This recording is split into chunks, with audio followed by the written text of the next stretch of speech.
یہ مسلمان بچے کر رہے ہیں۔ حد تو یہ ہے کہ بچے اور نوجوان کر رہے ہیں، ارے عورتیں کر رہی ہیں، اور پورا کا پورا گھرانہ اس آلائش سے ناپاک ہو چکا ہے۔ بتائیے، جہاں پر ذمہ دار شراب پی رہا ہو، ذمہ دار جوا کھیل رہا ہو، ذمہ دار ایسے ایسے فواحش کو انجام دے رہا ہو، تو اس کی آنے والی نسلوں اور اولادوں سے کس خیر کی آپ امید کر سکتے ہیں؟ میرے بھائیوں، قرآن نے نشے سے منع کیا۔ ابھی میں نے آپ کے سامنے آیت کریمہ پڑھا تھا، شراب، جوا، انصاب، بتوں کا چڑھاوا، جو شرک اور کفر کے مترادف ہے، ایسی ایسی چیزوں، خود اپنی ذات کو نقصان پہنچانے والے اعمال، حالات اور کردار کو اپنانا، ان ساری چیزوں کو اللہ پاک نے فرمایا رجس من عمل الشیطان، یہ سب شیطانی کام ہے، اور ایسے شیطانی کاموں سے خود بھی بچو، اپنے بچوں کو بچاؤ، اپنے اہل و عیال کو بچاؤ، اپنے ماتحتوں کو بچاؤ۔ فرمایا فاجتنبوہ، اس سے بچو، لعلکم ترحمون، تاکہ تمہارے اوپر اللہ کی رحمت کی بارش ہو جائے، تم اللہ کی رحمتوں کے مستحق بنا جا سکو۔ آج خدا کی رحمت ہم سے روٹھی ہوئی ہے، آج اللہ کا غضب نازل ہو رہا ہے ہمارے معاشرے پر، ہمارے نسلوں پر، ہمارے بچوں پر، ہمارے کاروبار پر، ہماری محنت مزدوری پر، ہمارے عزت و وقار کے اوپر آج ڈاکہ پڑ رہا ہے۔ میرے عزیزو، یہ ساری کی ساری وجوہات اپنے آپ نہیں آ رہی ہیں، ہمارے ہاتھوں کی کمائی کا نتیجہ ہے۔ لا یکلف اللہ نفسا الا وسعها لہا ما کسبت وعلیہا ما اکتسبت کا یہ نتیجہ ہے۔ جیسے ہمارے کرتوت جاتے ہیں، اللہ کی طرف سے ویسے دردناک فیصلے اتر رہے ہیں۔ میرے بھائیوں، میں یہ بتانا چاہتا ہوں کہ شراب، خمر اور نشے کا جب نام لیا جاتا ہے تو عام طور سے ساری دنیا سمجھتی ہے کہ اس سے شراب ہے، افیم ہے، چرس ہے، گانجا ہے، ہیروئن ہے، اس قسم کے نشے والی چیزیں اور ہلاک کرنے والی ہی چیزیں ہیں۔ حالانکہ ایسی بات نہیں ہے۔ جب نشے کی بات آ گئی تو ہر قسم کا نشہ حرام ہے، ہر قسم کا نشہ تباہی لانے والا ہے، ہر قسم کا نشہ ہم کو برباد کرنے والا ہے۔ اور وہ نشے آج دنیا کے اندر بہت ساری قسم کے ہیں۔ اب میں اس تفصیل کو زیادہ بیان کر کے وقت کو ضائع نہیں کرنا چاہوں گا، ایک معمولی مثال دینا چاہتا ہوں۔ جن چیزوں سے اللہ نے منع کیا ہے اور دماغ پر ہمارے وہ اتنا حاوی ہو چکا ہے کہ نماز بھلے چھوٹ جائے، بیمل کی پھڑیا نہ چھوٹے، بیمل کی پھڑیا منہ میں دبائے ہوئے ہیں اور نشے کے خلاف تحریک چل رہی ہے۔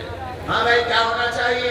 نہیں تو ختم ہونا چاہیے، اور ترنگا کی بڑھیا جیب میں رکھ رہے ہیں۔ میرے عزیزو، ایسے ایسے بہت سے نشے ہیں۔ جوا ہے، آج جوا جس کو ہم محاورے میں اسکیم کا نام دے دیتے ہیں، آفر ہے، اسکیم ہے۔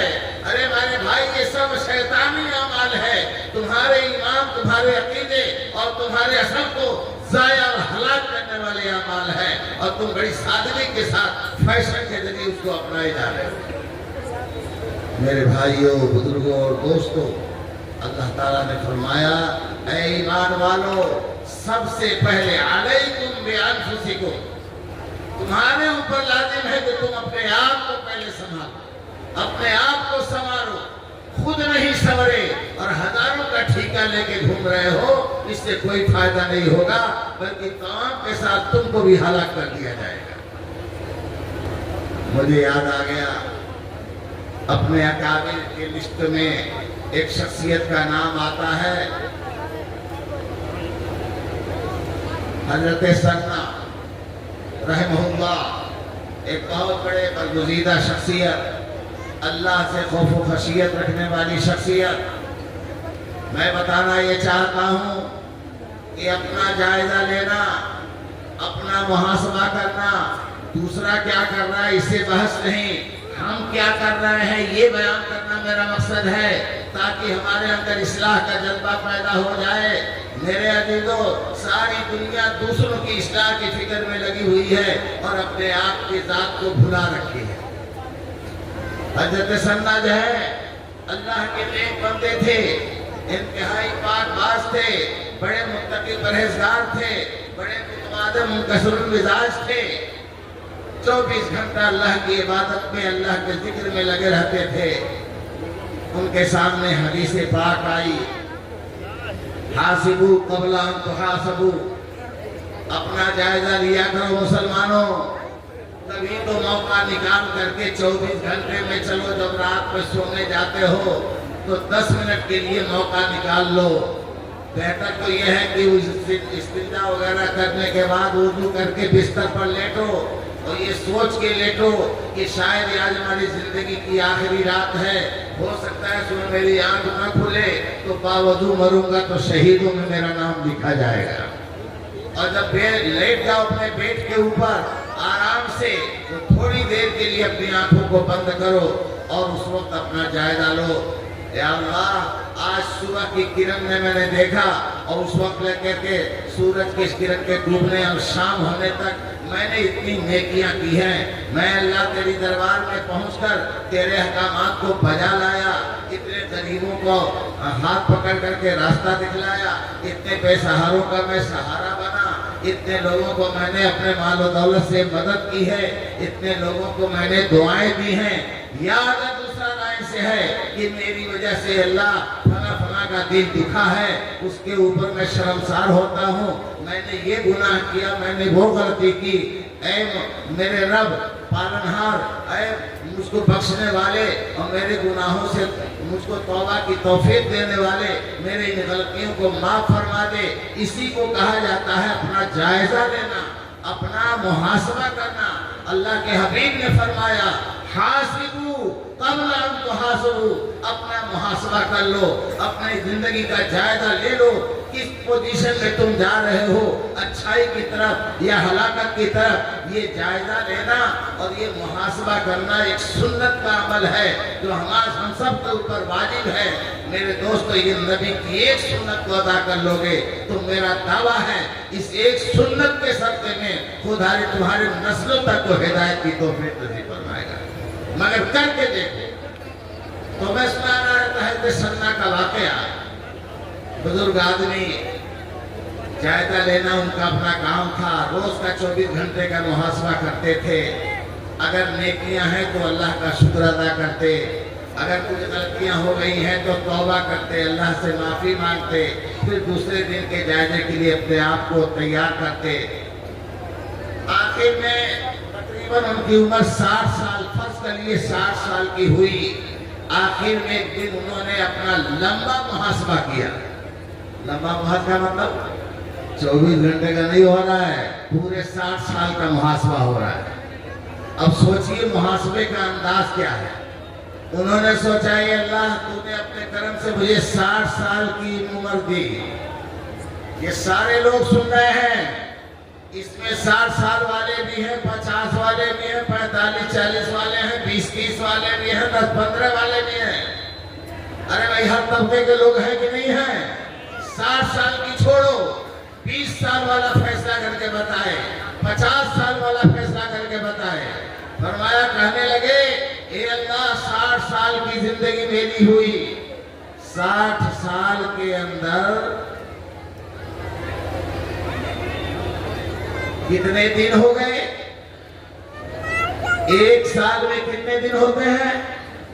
ارے بولو بھائی، ایک سال میں کتنے دن؟ چلو جو آپ کو مانا 360 مانیے، 365 مانیے، لیکن ان کے حساب سے 60 سال میں 21,500 دن ہوتے ہیں۔ 60 سال میں کتنے دن ہو گئے؟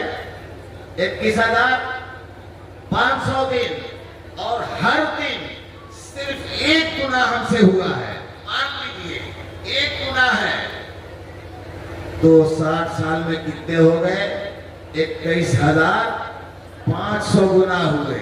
یہ اس شرط پر ہے کہ اتنے غلطی ہو، یہاں تو غلطیوں کا کھجوٹ لے کے ہم لوگ گھوم رہے ہیں۔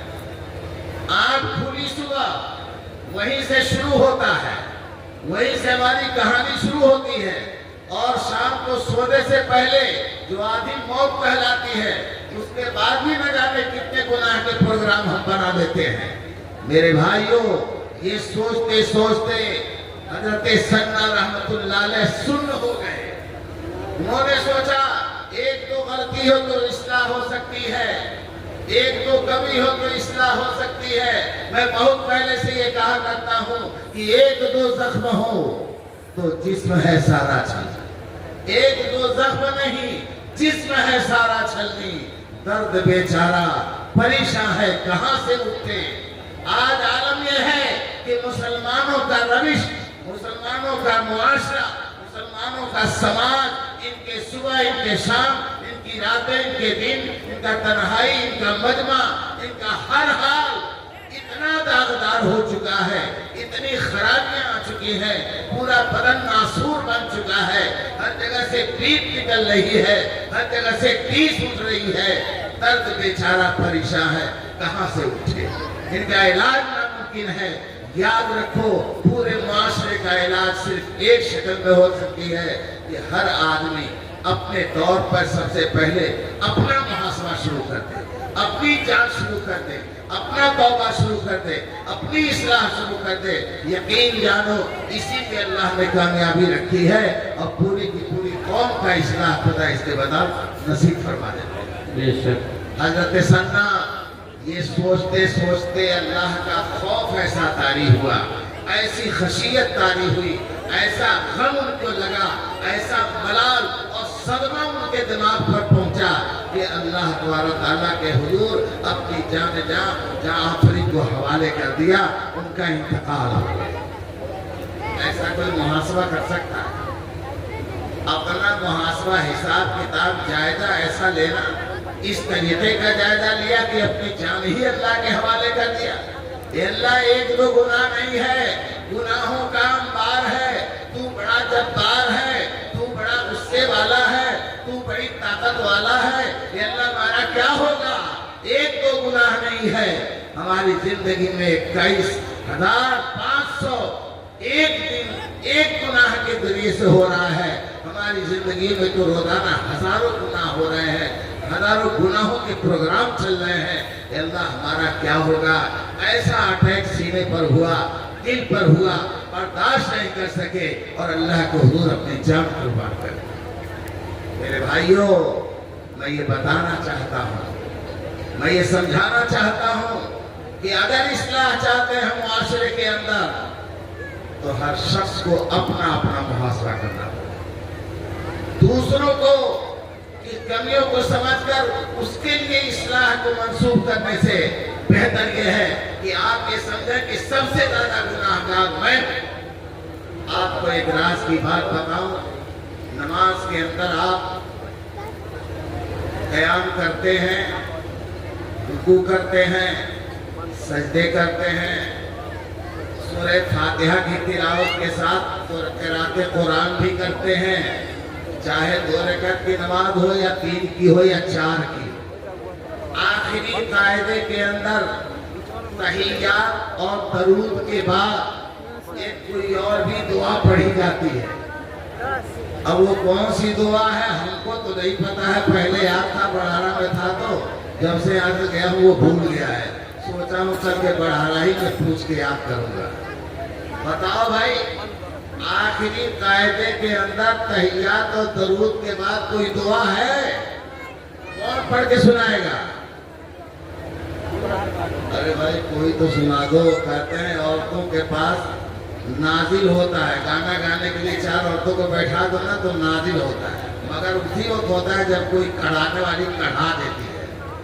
پہلے تو کسی کو نہیں منہ کھولتا، اگر کسی نے بے غیرتی سے ایک شعر پڑھ دیا نا تو پھر تو دیوان متنبی بھی جمع ہو جاتا ہے وہاں پر۔